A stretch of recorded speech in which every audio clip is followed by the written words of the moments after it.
Näe, vaata, meil on siin erinevad pulseri tooted. Et siin on erinevad summutijooksja, saab erinevaid metallasju liimida ja parandada, samamoodi silikoonid erinevad. Et mul on üks mõte.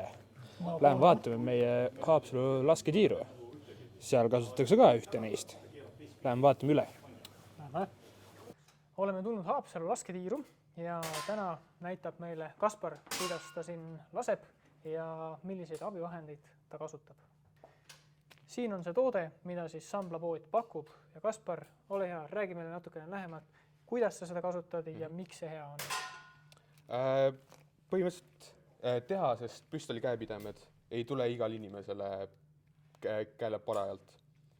Seda me kasutame, et käepide enda jaoks paremaks teha, pannes seda käepideme külge, aitab pöialt toetada, alt kätt toetada ja sellega on päris kerge teha seda, kerge ära lihvida, kui liiga palju läheb ja saab suht täpse tulemuse.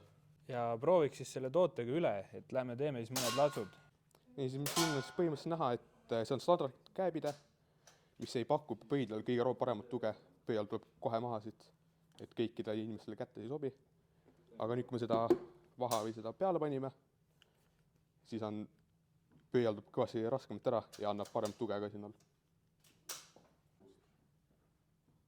Ma kuulsin, Kaspar, et sa oled kroonitud Eesti meistri tiitliga. Olen. Mul on au.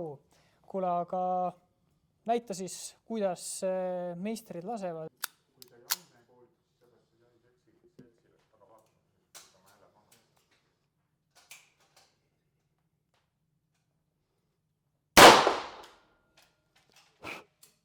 Ta on Eesti meister, aitab Sambla pood.